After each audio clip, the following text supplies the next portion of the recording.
यशोमती मैया के नंद लाला। कृष्ण कृष्ण हरे कृष्ण कृष्ण कृष्ण मुरली मनोहर कृष्ण गोपाला गोविंदा हे दामोदर। भाग्य,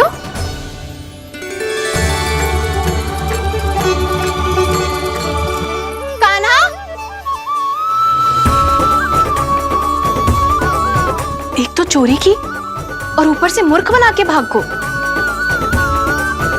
ये ठीक ना है, मुझे यशोदा जीजी को बताना ही होगा, और वो भी इसके घर पहुंचने से पहले।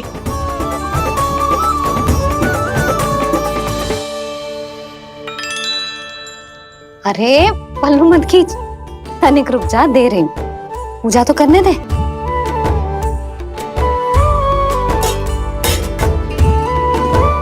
ले, अब जितना मन करे उतना प्रसाद खा।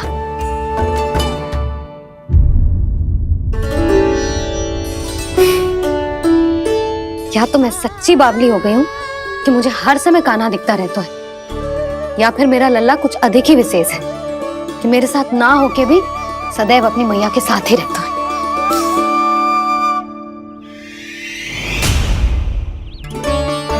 आज तो कैसे प्राण बचे नारायण ही जानते हैं। मैं तो पाऊ को सिर पर लेके ऐसे सरपट भागो कि पूरे गोकुल में बड़ बोले। इस समय तो बड़ी बड़ी मत भागो, पर असली लाभ तो वानर महाराज ने उठाया है। पूरी की पूरी मटकी अकेले लेके निकल लिए। ये हमारी प्रतीक्षा कर रहा था ताकि हम माखन बांट सके। हमारे साथ ना दाऊ, उनके साथ।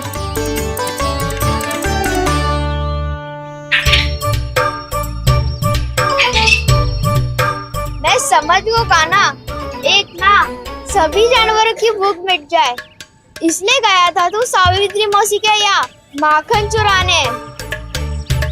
इससे पहले कि वो हमारे यहाँ पहुँच जाए, हमें घर पहुँचना होगा दाऊ, चाहे कछु हो जाए, पर देरी ना होनी चाहिए। इससे पहले के बहुत समय बीत जाए, हमें ये समझना होगा कि लोभ आदमी की बुद्धि को भ्रष्ट कर देता है, हमारे सोचने समझने की क्षमता को नष्ट कर देता है। बहुत समय पहले की बात, एक साधु था, वो सुनसान घने जंगल में रहकर साधना करता था।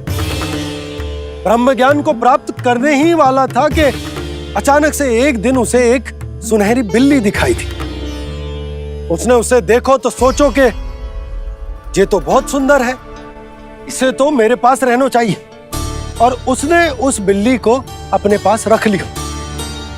फिर उसने सोचो कि इसे तो दूध की आवश्यकता होगी और उसके लिए गाय की, तो उसने एक गाय भी रख ली। अब गाय को चारे की आवश्यकता होगी और चारे के लिए भूमि की। नारायण की कृपा से भूमि का प्रबंध भी हो गया। अब भूमि को जोतनो है, चारा उगानो है, चारा काटनो है, और उसे गाय को खिलानो है। गाय को खिला के उसे दूध निकालनो है, और दूध निकाल के बिल्ली को पिलानो है। कार्य बढ़ गो। अब उसे लगो कि सहायता के लिए 2 जोड़ी हाथ और होने चाहिए, तो उसने विवाह भी कर लियो।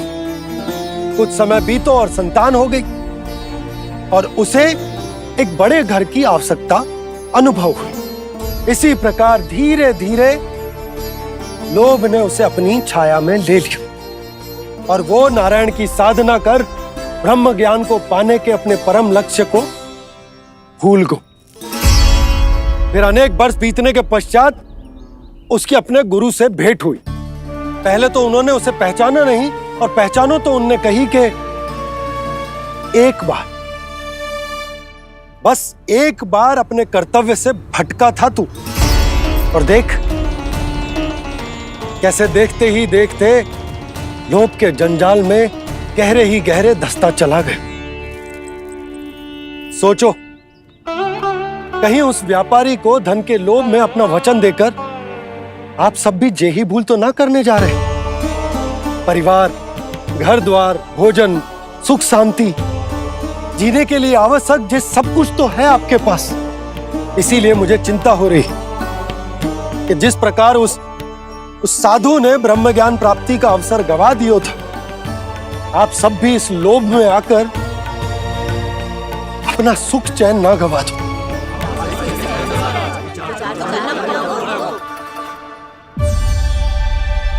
लग तो है बात सबको समझ आ रही है।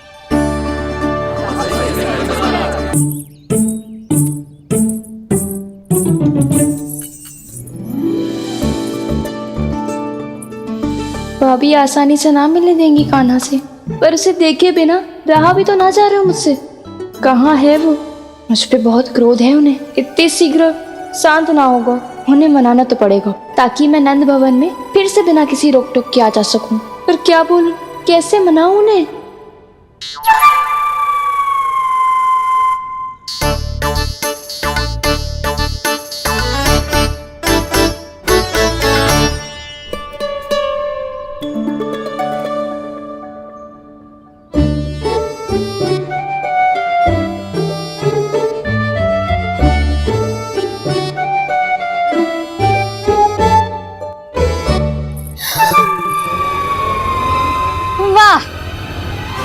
जिसने मेरे लल्ला पर चोरी का आरोप लगायो, वो ही आज मेरे घर में चोरी चोरी प्रवेश कर रही है। नाना भाभी, ऐसी कोई बात ना है।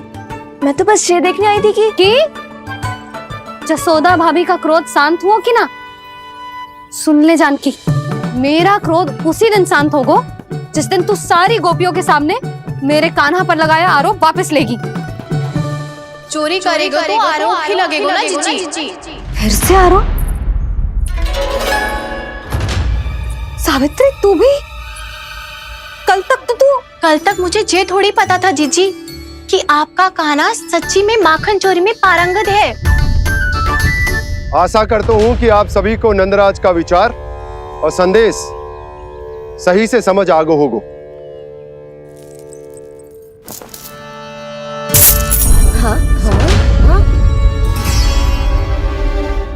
सिक्कों की खनक बता रही है कि पोटली कितनी भारी है।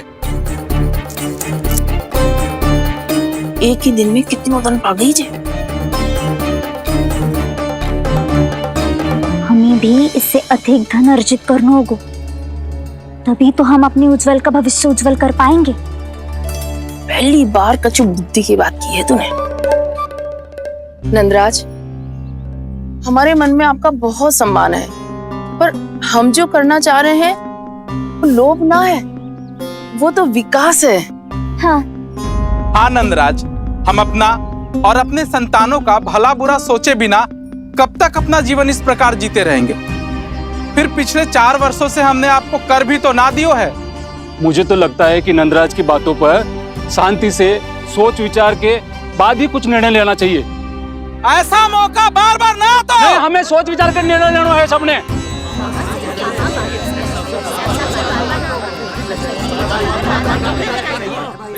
चोरी में पारंगत?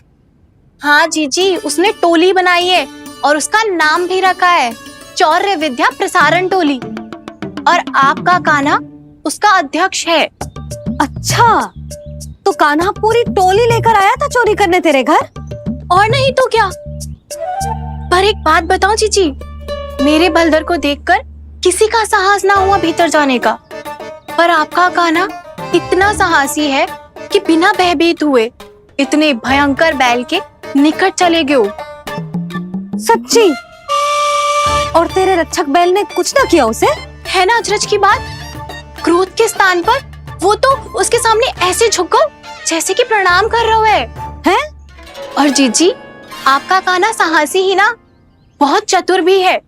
मैंने मटकियां बहुत ऊपर लटकाई थी, पर बताओ कि बिना चौकी के मटकी को नीचे उतारने का उपाय किसने ढूंढा? किसने? आपके चतुर कान्हा ने। उसने अपने सखाओं को पर्वत बनायो और एक पक्के सेनापति की तरह बिना भयभीत हुए उनके ऊपर चढ़ गयो और मटकियां उतारने लगो। और एक ही ना, तीनों की तीनों मटकियां उतार ली।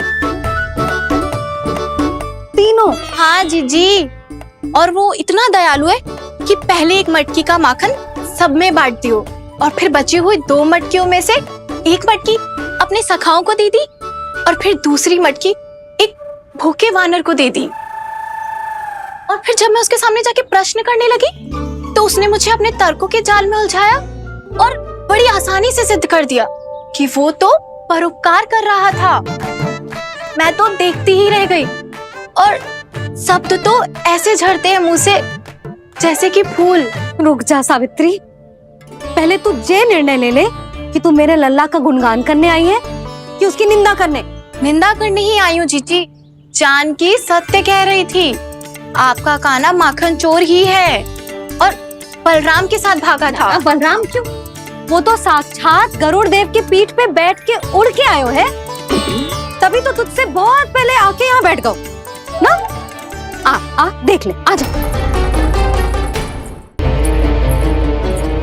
देखो कैसे बैठ के सब पहरा दे रहे हैं कि कोई पंछी अनाज ना चुगले, और तुम दोनों व्यर्थ में इन सब पर दोष लगा रही हो। कान्हा के निकट जाने का प्रयास भी मत ही करना। पहले मेरे लल्ला पर आरोप लगाती हो, फिर उससे मिलना भी चाहती हो।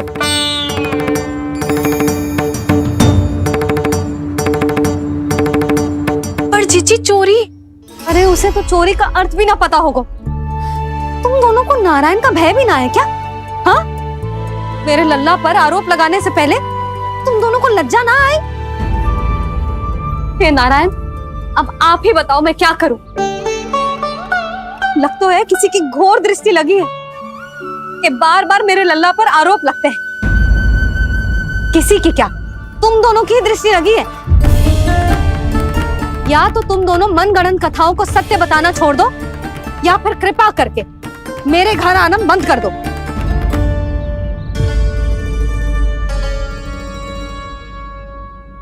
अब दोनों मुंह क्या ताक रही हो?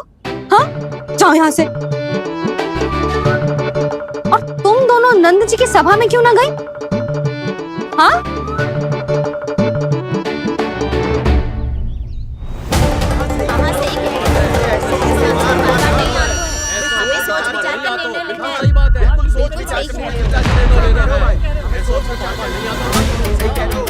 जी कौन? पहले तो कभी ना देखो इसे।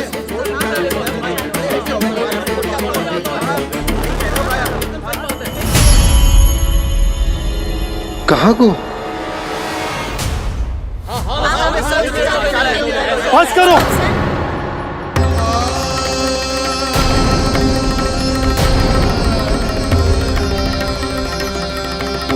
मेरी आंखों के सामने मैं गोकुल में इस तरह फूट पड़ते ना देख सकता।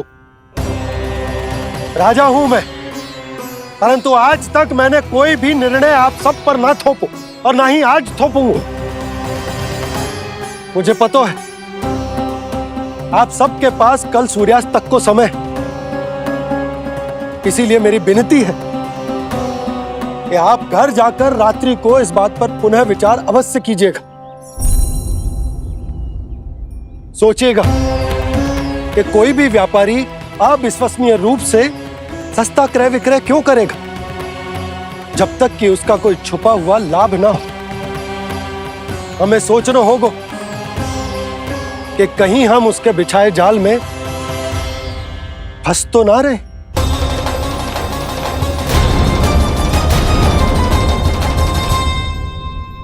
बच गए भैया, जैसे तैसे ही सही, पर समय से पहले पहुंच ही गए हो।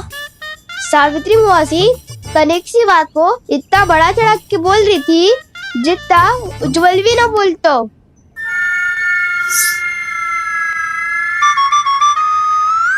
वैसे आनंद तो बहुत आयो, सच्ची। हाँ, बेहतर लगा तो माखन भी तो मिला और परोपकार भी होगा। बता कान्हा, और किसके घर जाना है अब? आज ही तो हमें शिक्षा मिली है। इतनी शीघ्र भूल गए तुम सब। लोग के चक्कर में पड़ोगे तो फंसोगे। लोग के चक्कर में पड़ोगे तो फंसोगे।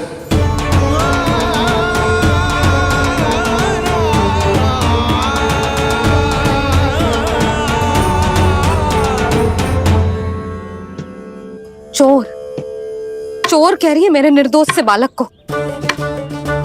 अब तो इन दोनों ने अति ही कर दी है।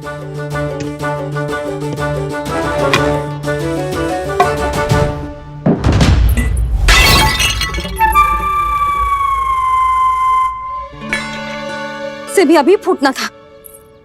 वैसे ही मैं इतनी चिंतित हूं। कैसे समझाऊं इन गांव वालों को?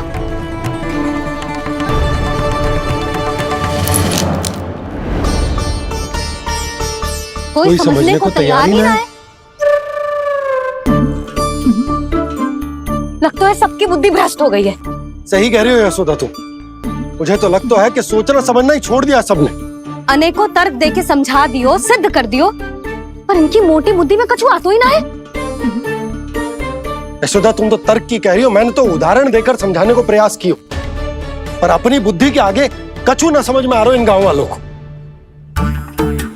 क्या सारे के सारे गांव वाले मेरे लल्ला पर आरोप लगा रहे हैं? जी क्या कह रही हो तुम? मैं तो गांव वालों की बात कर रहा हूं जो नारायण के नाम पर वचन देकर उस अपरिचित व्यापारी को अपने दूध, दही, घी, माखन सब देने को तैयार है। लो कर लो बात। मैं गोपियों की बात कर रही हूँ जो लल्ला पर माखन चोरी का आरोप लगा रही हूँ। और आज तो सावित्री ने भी लल्ला को माखन चोर कह के पुकारो है।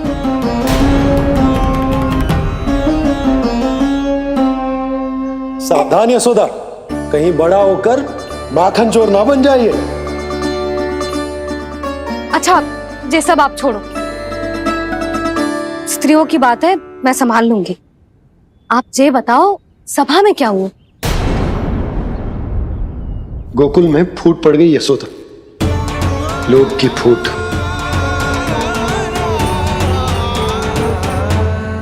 अरे रुको रुको रुको, व्यापारी जी रुकिए रुकिए। नंदराज ने प्रयास तो बहुत किया था व्यापारी जी, पर कुछ व्यक्तियों को छोड़ करके किसी के कान पे जूं तक नहीं रेंगी। इसका अर्थ फूट पड़ चुकी है लोभ की वजह से। बहुत ही शुभ समाचार लाए हो गुप्तचर। अब शीघ्र ही दिखेगा लोभ का चमत्कार।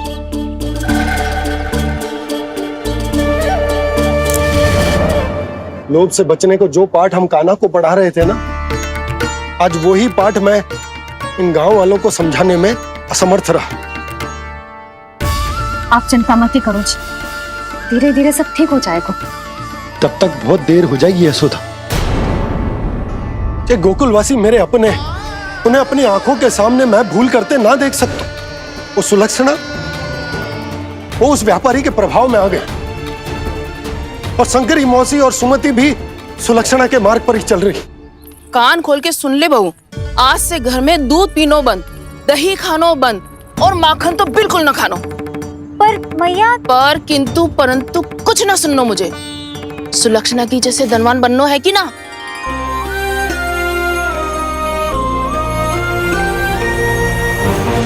तो फिर जैसा मैं कहती हूँ वैसा कर, तभी तो अधिक से अधिक दूध, दही, माखन बेचकर अधिक से अधिक धन अर्जित कर पाएंगे हम।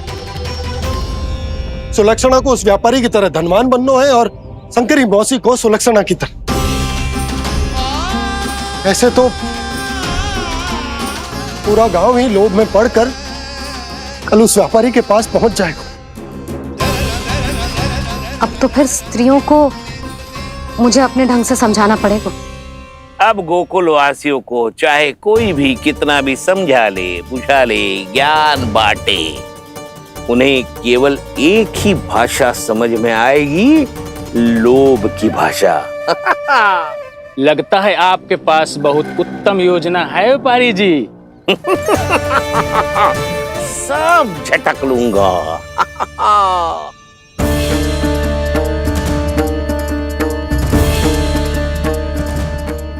आपको क्या लगता है प्रभु, मैया के समझाने से गोपियाँ समझेंगी?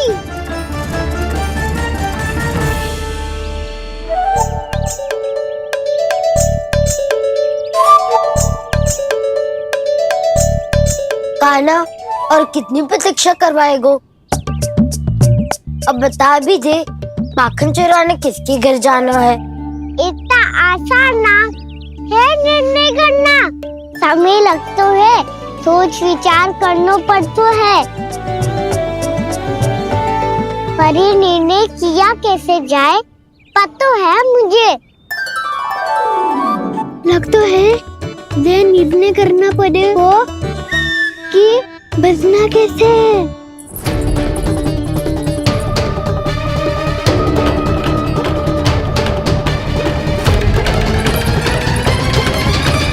सावित्री मौसी ने हमारे 14 विद्या प्रसारण के बारे में सबको बता दियो क्या?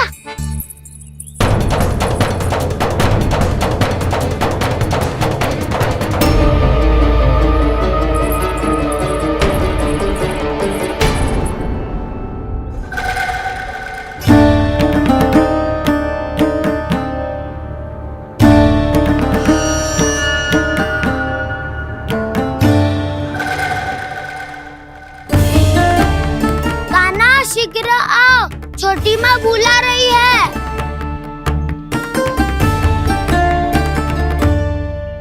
अब डांट भी पड़ेगी और कुटाई भी होगी। 14 विद्या प्रसारण कल ही आरंभ हुआ था और आज ही समाप्त हो जाएगा। सब इतने गंभीर क्यों है आज? गंभीर तो होंगे ही ना दाऊ, क्योंकि मैया आज अच्छा वाला पाठ पढ़ाने वाली है।